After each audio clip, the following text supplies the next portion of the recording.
तो जय हिंद दोस्तों, मेरा नाम नीतीश और आप सभी का कार्तिक साइंस क्लासेज में स्वागत करता हूं। तो चलिए आज हम देखते हैं, आपको पिछले क्लास में हम बताए थे कि जड़त्व, जैसे पिछले क्लास में आपको न्यूटन्स का जो लॉ होता है उसके बारे में हम चर्चा कर रहे थे। तो उसके बारे में क्या चर्चा चल रहा था, जैसे जड़त्व का नियम आपको पढ़ाए थे, फर्स्ट लॉ पढ़ाए थे, सेकेंड लॉ पढ़ाए थे।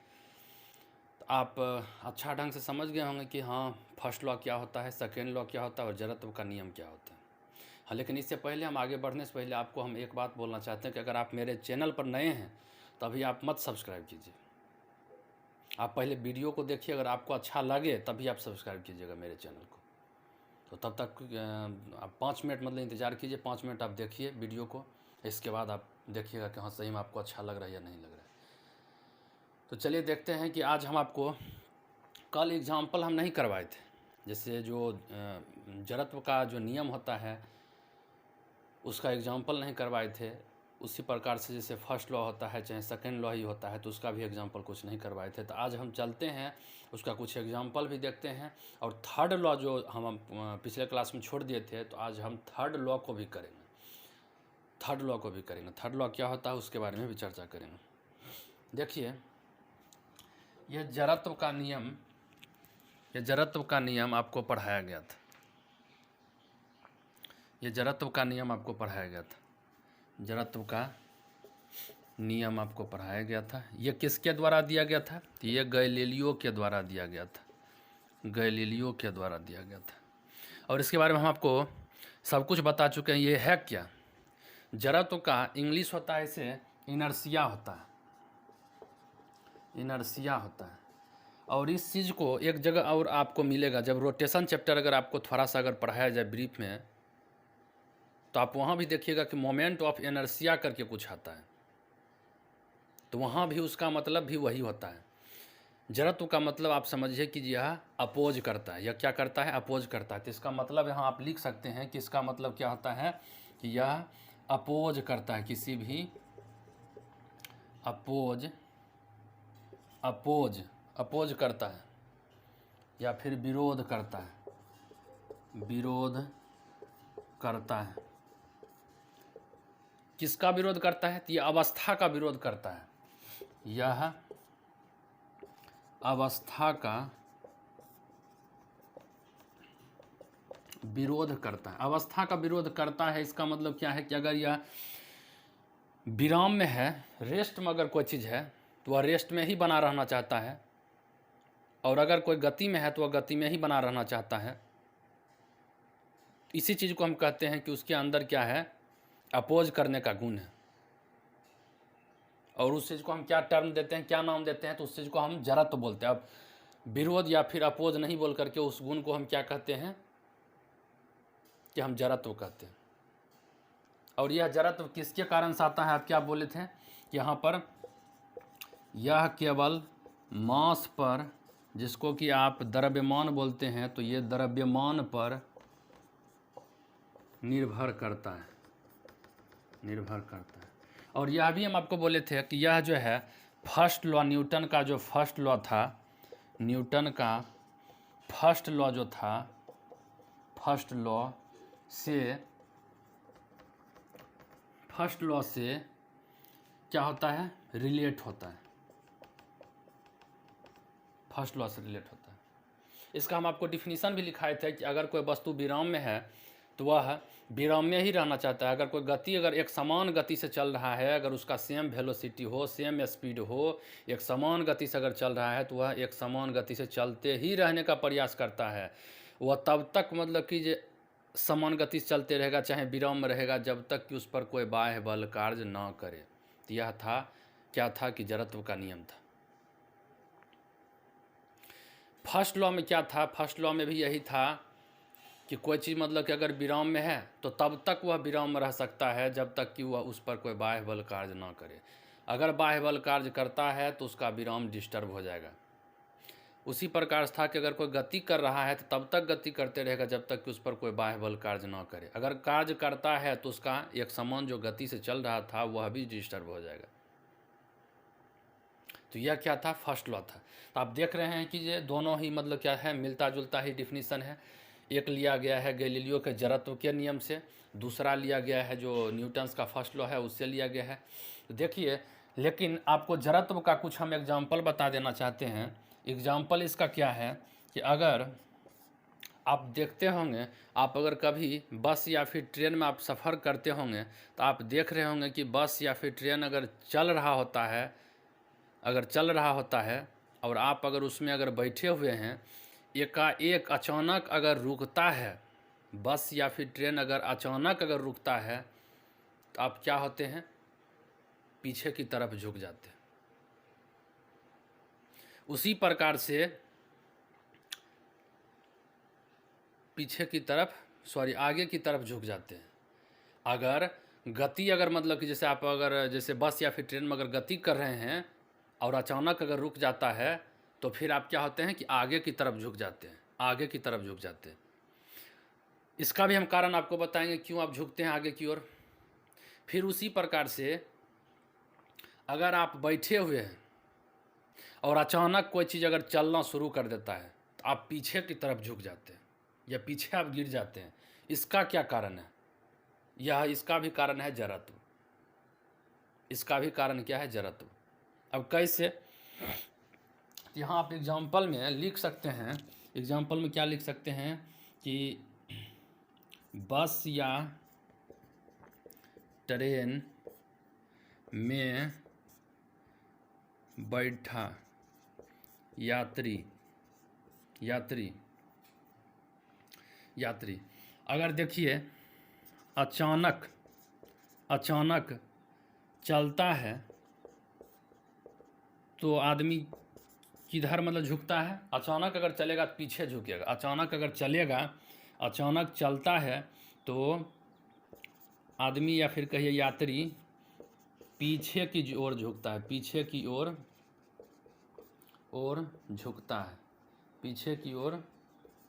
झुकता है। और यही अगर एकाएक मतलब क्या होता है, रुकता है। अगर चल रहा है पहले से ट्रेन या बस और अचानक यहाँ लिख सकते हैं कि चलता हुआ बस या ट्रेन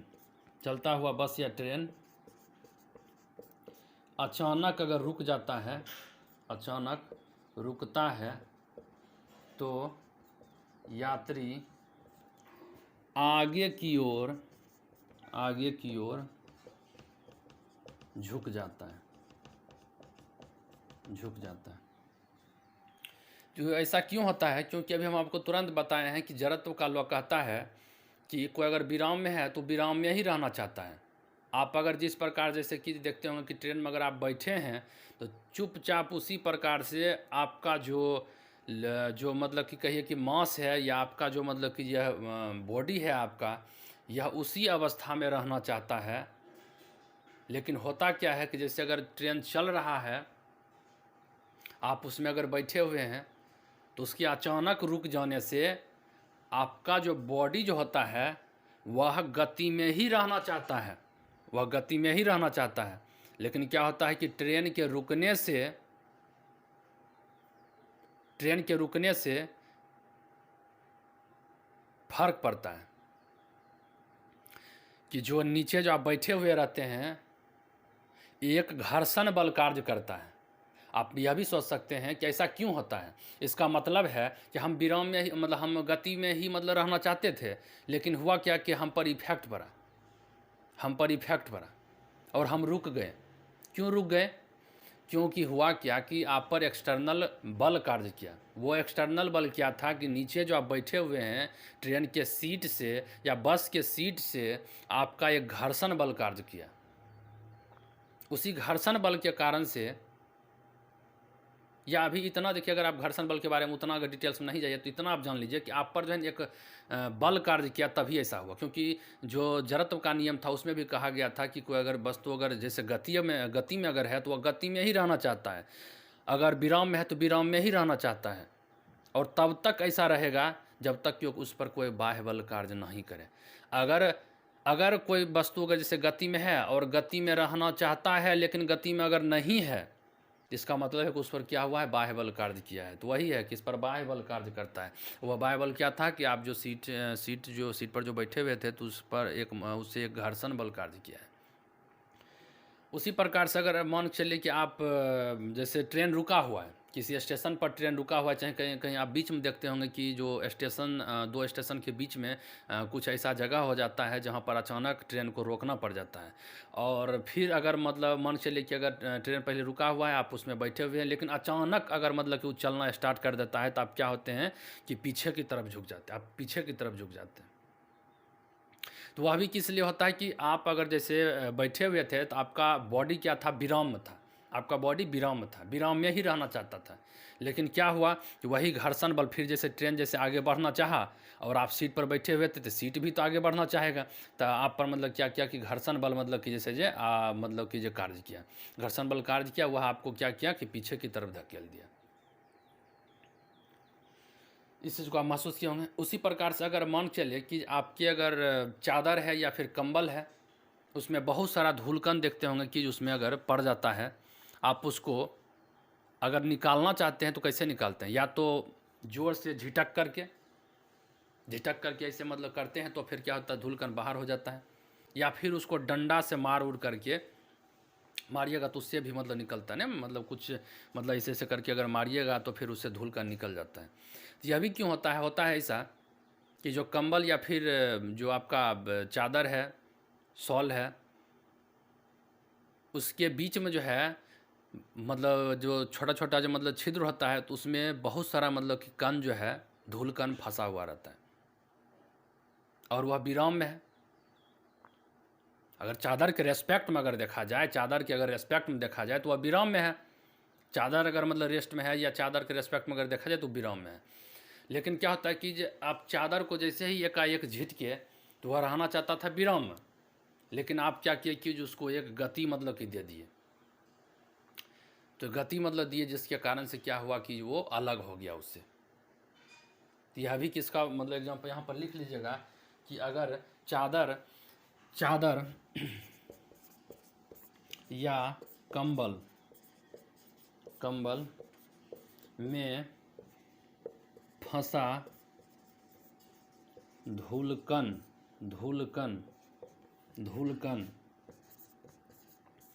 को निकाला जाता है तो किसका उदाहरण, तो जड़त्व का उदाहरण है। तो इस प्रकार का आप मतलब कि देखते हो तो ये सभी जड़त्व का उदाहरण था। उसी प्रकार से अगर बात किया जाए जैसे आपका फर्स्ट लॉ के बारे में, ये फर्स्ट लॉ तो आपको हम बताए थे कि इसी से रिलेट करता है कि गैलीलियो साहब मतलब सिर्फ इतना बोले थे कि अगर मतलब कि जो कोई, गैलीलियो का कहना था कि जो अपोज करने का जो गुण होता है ना, उस गुण को जड़त्व कहते हैं। उनका कहना ये था ये जो अपोज करता है, इस अपोज करने के गुण को किसी पदार्थ में या किसी मतलब कोई बॉडी है, कोई मास है, और उसमें यह टेंडेंसी होता है मास के कारण से कि वह किसी भी चीज़ का जैसे अगर विराम में है तो विराम में ही रहना चाहता है, या फिर गति में है तो गति में ही रहना चाहता है, मतलब वो अपना अवस्था चेंज नहीं करना चाहता है। तो यह गुण जो है किसके कारण से आता है, तो मास के कारण से आता है। और इसी गुण को क्या कहते हैं, जड़त्व कहते, इसी गुण को जड़त्व कहते। मतलब गैलीलियो का ये डिफिनीसन था। लेकिन जो न्यूटन मतलब था, न्यूटन का क्या कहना था कि जैसे जी ठीक है, ये चीज़ मतलब कि होता है कि वो अपना मतलब उसका टेंडेंसी होता है, मानते हैं, लेकिन अपना अवस्था चेंज कर सकता है। अब अपना अवस्था चेंज कर सकता है कब, जब उस पर बाह्य बल लगे। तो इनका वही कहना था। जैसे घुमा फिरा करके अगर दोनों को देखिएगा तो एक ही होता है डिफिनीसन, लेकिन घुमा फिरा करके वही बात मतलब कहा गया था कि अगर बाह्य बल अगर मतलब कार्य करे तो फिर ये अपना अवस्था चेंज कर सकता है। गैलीलियो ये बात नहीं बोले थे, बल के बारे में वो नहीं बोले थे, लेकिन न्यूटन मतलब कि बोले थे कि अगर उनकी अवस्था में अगर चेंज करना हो तो फिर बाह्य बल कार्य करना पड़ेगा। तो यही क्या था कि मतलब फर्स्ट लॉ का मतलब समझिए कि जड़त्व से रिलेशन था। सेकेंड लॉ की अगर बात करें तो आपको हम मतलब इसको हम मिटाते हैं, मतलब ये जड़त्व या फिर फर्स्ट लॉ कहिए तो फिर इसी मतलब इतना ही मतलब इसको बताना था, इतना ही बताना था। अब देखिए हम सेकेंड लॉ पर भी मतलब कि कुछ चलते हैं। सेकेंड लॉ पर भी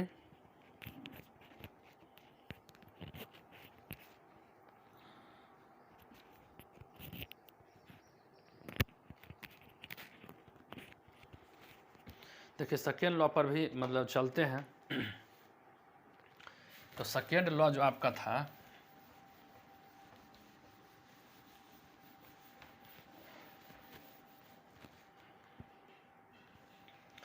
देखिए सेकेंड लॉ की अगर बात किया जाए तो सेकेंड लॉ में क्या था कि हम आपको उसमें परिभाषा दिया गया था कि संवेग में परिवर्तन की दर जो होता है बल के क्या होता है, प्रोपोर्शनल होता है। F directly proportional to P, और पी यहाँ पर क्या है, पी क्या है, दर है। संवेग में परिवर्तन की दर है। संवेग में परिवर्तन की दर है। पी क्या है यहाँ पर, संवेग में परिवर्तन की दर। लेकिन आप कहिएगा कि जैसे पी को तो आप डिनोट किए थे लीनियर लीनियर जो मोमेंटम होता है या फिर लीनियर जो संवेग होता है, रेखीय संवेग, उसका भी डिनोशन आप बताए थे। लेकिन यहाँ पर आपको क्या करना है कि संवेग में परिवर्तन की दर को इसको मानना है। तो इसको हम इस प्रकार से बताए थे कि एफ बराबर अगर करना हो, जैसे डायरेक्टली प्रोपोर्शनल को अगर हटा करके बराबर करना हो तो के इंटू पी मतलब कोई कांस्टेंट आएगा। लेकिन यहाँ पर इस केस में के का मान क्या होता है, 1 होता है। तो ये भी क्वेश्चन पूछा गया है, बहुत ही इंपॉर्टेंट ये मतलब हो जाता है कि इसमें पूछ सकता है कि जो सेकेंड लॉ से जो फोर्स का जो इक्वेशन जो प्राप्त होता है तो वहाँ पर कांस्टेंट का वैल्यू हम क्या लेते हैं, तो के बराबर 1 लेते हैं। तभी ये आगे अगर बढ़ेगा, ये अगर इक्वेशन अगर आगे इसको बढ़ाइएगा तो एफ बराबर क्या हो जाएगा, सिर्फ आपका पी हो जाएगा। पी क्या है कि rate of change of linear momentum, तो rate of change of linear momentum को हम कैसे बताए थे आपको कि इसको v2 माइनस v1 बटा में टी भी लिख सकते हैं। और ये चीज़ क्या है, v2 माइनस v1 बटा में टी, इतना ये सिर्फ आपको समझना है। तो ये क्या था, ये था एक्सेलरेशन था। आपको हम कई वर्ष पहले हम आपको पढ़ाए थे कि v2 माइनस v1 बटा टी क्या होता है, ये होता है। तो देखिए, तो यहाँ से आप बोल सकते हैं इस प्रकार से, इस सभी जो कंक्लूजन है उससे बोल सकते हैं कि यह m इंटू ए होता है। f बराबर क्या होता है, m इंटू ए होता है। तो इसी से निकला हुआ यह चीज़ है। तो सेकेंड लॉ से मतलब यही निकलता है कि इससे मतलब आप कह सकते हैं कि जो कंक्लूजन अगर 2-3 पॉइंट अगर लिखिएगा तो कहिएगा कि इससे मतलब क्या निकलता है कि ये मतलब ये इक्वेशन मिलता है हमको। और ये इक्वेशन क्या है, तो फोर्स का परिमाण निकलता है। देखिए, ये सभी हम आपको लगभग में पढ़ा दिए, लेकिन शॉर्ट में आपको एक रिवीजन मतलब सोचे कि करवा देते हैं। तो ये सभी मतलब रिवीजन था, इतना चीज़ आपको बताए थे। और इससे मतलब बहुत सारा मतलब आपको क्वेश्चन मतलब कि देखने को मिलेगा कि क्वेश्चन मतलब कि आपको हम एक क्वेश्चन करवाए भी थे और आगे भी इस पर मतलब कि क्वेश्चन आपको मतलब कि करवाया जाएगा। लेकिन थर्ड लॉ मतलब पढ़ा लेते हैं, थर्ड लॉ के बाद मतलब कि क्वेश्चन आपको करवाया जाएगा। तो देखिए, थर्ड लॉ को हम थोड़ा सा समझते हैं। ये आपका सेकेंड लॉ था। सेकेंड लॉ से आपको क्या मिलता है, फोर्स का इक्वेशन मिलता है या फोर्स का मतलब परिमाण मिलता है, आप ये कह सकते हैं। लेकिन न्यूटन का जो थर्ड लॉ था, यहाँ पर लिख सकते हैं कि गति का तृतीय नियम या फिर न्यूटन का गति का तीसरा या फिर थर्ड भी बोल सकते हैं, थर्ड लॉ। ये थर्ड लॉ क्या है, थर्ड लॉ कहता है कि प्रत्येक क्रिया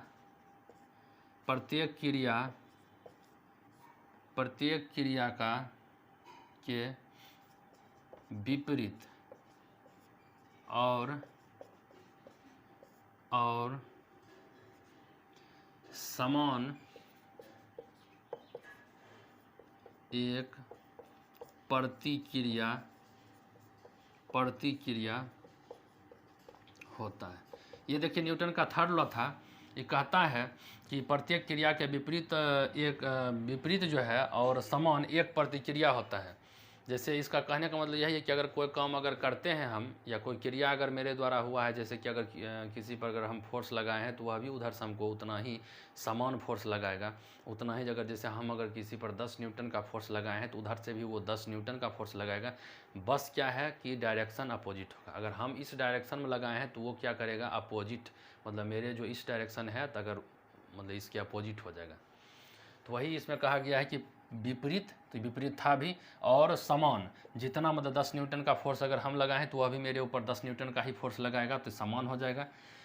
एक प्रतिक्रिया होता है, प्रतिक्रिया बोल दिए तो इसका मतलब एक क्रिया हुआ तो दूसरा उसको क्या नाम देंगे, प्रतिक्रिया नाम देंगे। जैसे मान चलिए कि अगर कोई आदमी है और इस प्रकार से ये क्या कर रहा है कि अपने दोनों ही हाथ से इस बक्सा को अगर मान चलिए कि अगर ठेल रहा है, मतलब यहाँ से मतलब धकेल रहा है इसको, अगर इस बक्सा को अगर धकेल रहा है दोनों ही हाथ से, तो फिर आप क्या देखिएगा कि ये बक्सा जो है इस पर भी एक, अगर इधर से हम मान लेते हैं कि लड़का के तरफ से इधर से अगर फोर्स लग रहा है, ये अगर F मान लेते हैं, तो इधर से भी बक्सा भी क्या करेगा, इस आदमी के हाथ पर फोर्स लगाएगा, जिसको कि F मतलब कि जैसे कुछ भी बोल सकते हैं। अगर F अगर इसको 1 दीजिएगा तो इसको 2 दीजिएगा, तो यहाँ पर क्या हो जाएगा, F1 बराबर F2 हो जाएगा। लेकिन डायरेक्शन अपोजिट है, तो आप मतलब दोनों तो एक समान हुआ नहीं, मैग्नीट्यूड में भले ही समान हो जाता है, लेकिन डायरेक्शन में क्या है, अपोजिट है, तो इसको माइनस में यहाँ लिखिएगा, यहाँ माइनस में लिखिएगा।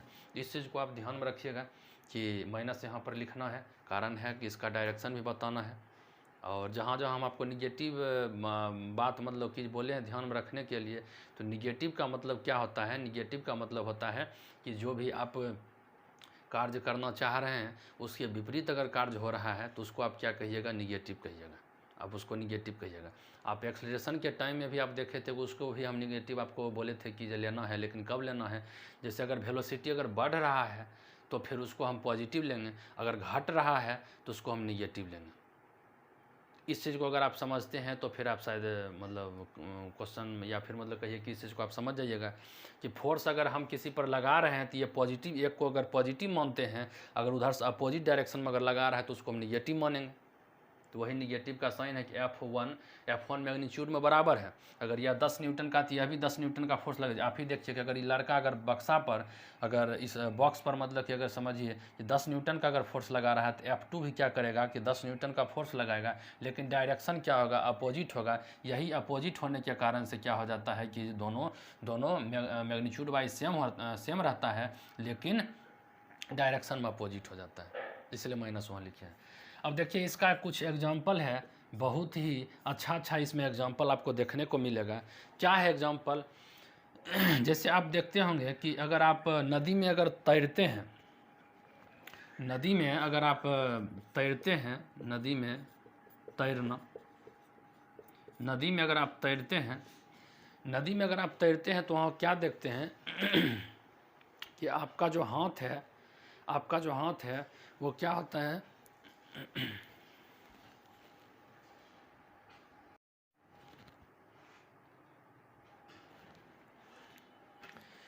तो नदी में जो आप तैरते हैं तो वहाँ क्या देखते हैं कि आपका हाथ जो है, हाथ ऐसे ऐसे मतलब आप तैरते हैं या फिर ऐसे ऐसे करके तैरते हैं, तो आपका हाथ पानी पर क्या करता है कि एक फोर्स लगाता है, पानी पर क्या करता है, ऐसे करके फोर्स लगाता है, तो वो पानी भी क्या करता है कि आपके हाथ के ऊपर एक आगे की ओर फोर्स लगाता है।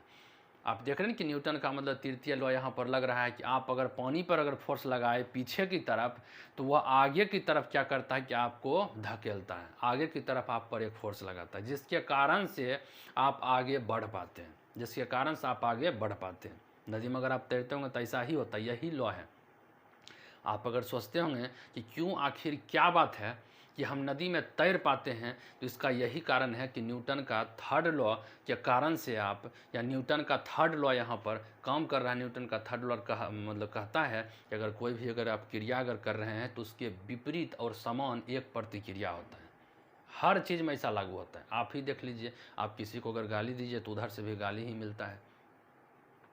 अब कम बेस जैसे ही थोड़ा मतलब रियल लाइफ हो जाता है, रियल लाइफ क्या मतलब मीन्स कि मतलब इसमें मतलब उतना लागू नहीं होता है, लेकिन अगर आप सही में अगर सोच करके अगर देखिए, जो आइडियल केस होता है, आइडियल केस होता है तो उसमें ऐसा होता है। आइडियल केस अगर आप समझ रहे होंगे तो फिर आप समझ जाइएगा आइडियल केस क्या होता है। तो आपको इसको ध्यान में रखना है। उसी प्रकार के है कि अगर आप जैसे चलते हैं, सड़क पर आप चलते हैं, तो वह भी किसका मतलब एग्जाम्पल है, वह भी न्यूटन का थर्ड लॉ का एग्जाम्पल है। किस प्रकार से, तो आपका पैर जैसे देखिए कि हम आपको समझा रहे हैं कि अगर इस प्रकार से अगर आप ज़मीन को एक फोर्स लगाते हैं, इस प्रकार से आपका मान के चलिए ये पैर है, और आप अगर इस प्रकार से अगर फोर्स लगाते हैं तो आपका एक पैर क्या होता है आगे, अगर इस पर आप फोर्स लगाइएगा तो यह क्या करेगा, अगर ये इधर आप फोर्स लगाइएगा तो ये क्या करेगा कि आगे की तरफ आप पर फोर्स लगाएगा। तो आप यहाँ भी देख सकते हैं, आप ही मतलब थोड़ा सा चल करके देखिए कि आप मतलब क्या करते हैं, ज़मीन को धक्का अगर पुश करते हैं तभी मतलब कि जो आप पर क्या करता है वो भी पुश करता है और आगे की तरफ आप बढ़ पाते हैं। तो यह भी किसका एग्जाम्पल है, तो यह भी एग्जाम्पल है। आप लिख सकते हैं कि मतलब सड़क पर आदमी का या किसी भी मतलब आदमी का चलना जो होता है वह भी न्यूटन का थर्ड लॉ का ही एग्जाम्पल है, न्यूटन का थर्ड लॉ का ही एग्जाम्पल है। आप उसी प्रकार से न्यूटन का जो थर्ड लॉ है उसके बारे में और सारा एग्जाम्पल, जैसे बहुत सारा एग्जाम्पल आप देख सकते हैं। जिस प्रकार से जैसे आप बंदूक को देखे होंगे कि अगर ये बंदूक है, अगर ये कोई बंदूक है, इससे अगर मान चलिए कि कोई अगर गोली अगर इस प्रकार से अगर निकल रहा है, अगर गोली अगर निकल रहा है, आप इसको इस प्रकार से देखे होंगे,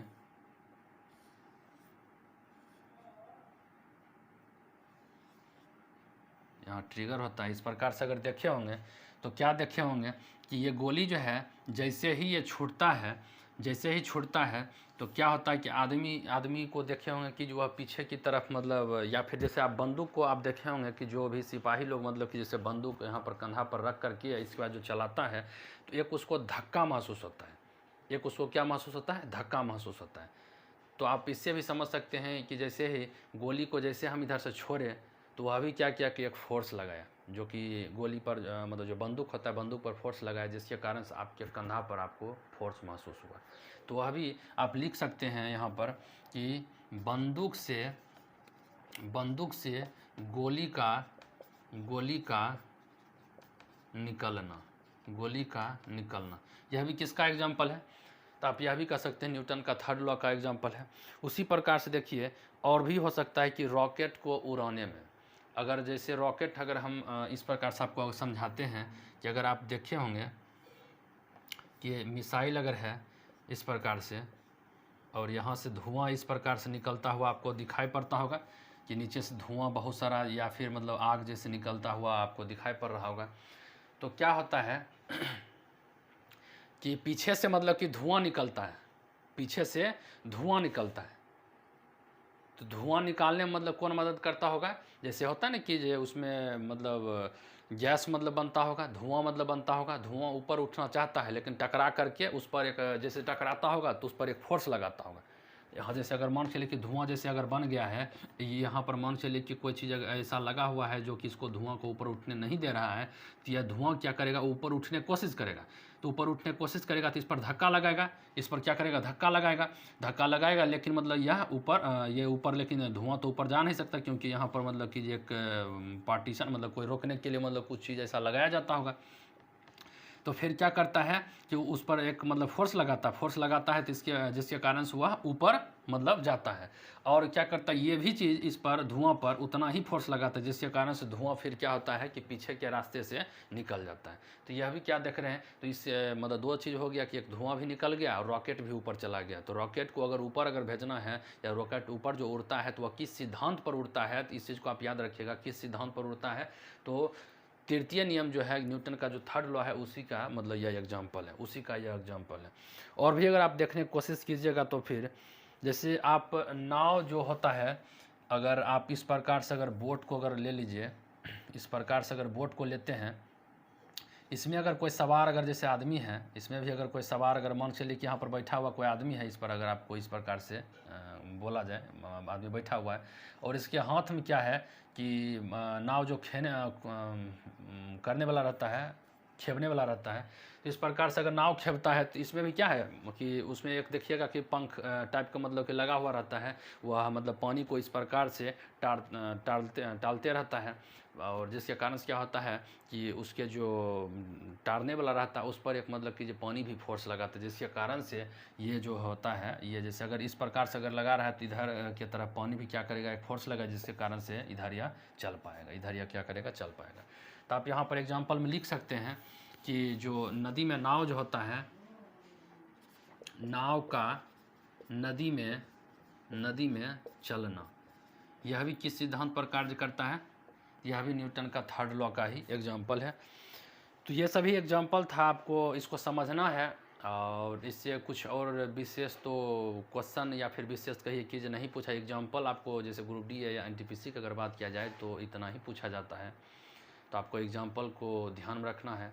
और ज़्यादा अगर आपको भास्ट अगर लगता होगा तो न्यूटन का जो सेकेंड लॉ जो आपको हम पढ़ाए थे उसमें थोड़ा सा कैलकुलेशन आ जाता है, उसको आपको बारीकी से समझना है, क्योंकि उससे क्वेश्चन पूछा जाता है। आपको हम कुछ क्वेश्चन भी उससे रिलेटेड आपको हम नेक्स्ट जो क्लास होगा उसमें आपको हम करवाएंगे। तो यही था कि आपका जो मतलब न्यूटन का जैसे कि जो फर्स्ट लॉ था, फर्स्ट लॉ में आप देखें कि जड़त्व का नियम भी आता है, तो उसके एग्जाम्पल के बारे में आज हम पढ़ें। फिर ब्रीफ में मतलब कि सेकेंड लॉ को जाने फिर से कि उसका मतलब निष्कर्ष क्या निकला। फिर थर्ड लॉ को जाने कि थर्ड लॉ मतलब क्या होता है और थर्ड लॉ का एग्जाम्पल क्या होता है। तो इतना ही रहने देते हैं। फिर इसके बाद हम आपको पढ़ाएंगे एक घर्षण चैप्टर होता है या फिर घर्षण टॉपिक है, तो उस घर्षण के बारे में हम आपको बोलेंगे। या फिर यहाँ से फोर्स का प्रकार होता है, फोर्स को मतलब कितने भागों में बांटा गया है फोर्स का, और कौन कौन सा मतलब प्रकार होता है, तो उसके बारे में अब जैसे बारी बारी से पढ़ेंगे। जैसे क्या, तो घर्षण के बारे में पढ़ेंगे, गुरुत्वाकर्षण के बारे में पढ़ेंगे, उसी प्रकार से आगे मतलब इलेक्ट्रिक फोर्स, मैग्नेटिक फोर्स, इन सभी के बारे में पढ़ेंगे। चाहे नॉर्मल आप रिएक्शन अगर पढ़ते होंगे तो वो सभी भी पढ़ेंगे, इसी में देखेंगे। तो फोर्स के प्रकार को आगे की क्लास में पढ़ाएंगे। हाँ, लेकिन बोलना चाहते हैं जिनको अगर शुरू में हम आपको बोले थे कि आप मेरे वीडियो को लाइक मत कीजिएगा या फिर मेरी वीडियो को सब्सक्राइब मत कीजिएगा तब तक जब तक कि आप पूरे वीडियो को देख नहीं लेते। अगर आपको रियली में मतलब आपको अगर अच्छा लगा हो मेरा वीडियो तो आप लाइक या सब्सक्राइब कर दीजिएगा। तो चलिए, तब तक के लिए धन्यवाद देखने के लिए, और फिर मिलते हैं नेक्स्ट क्लास में। तो चलिए चलते हैं। जय हिंद।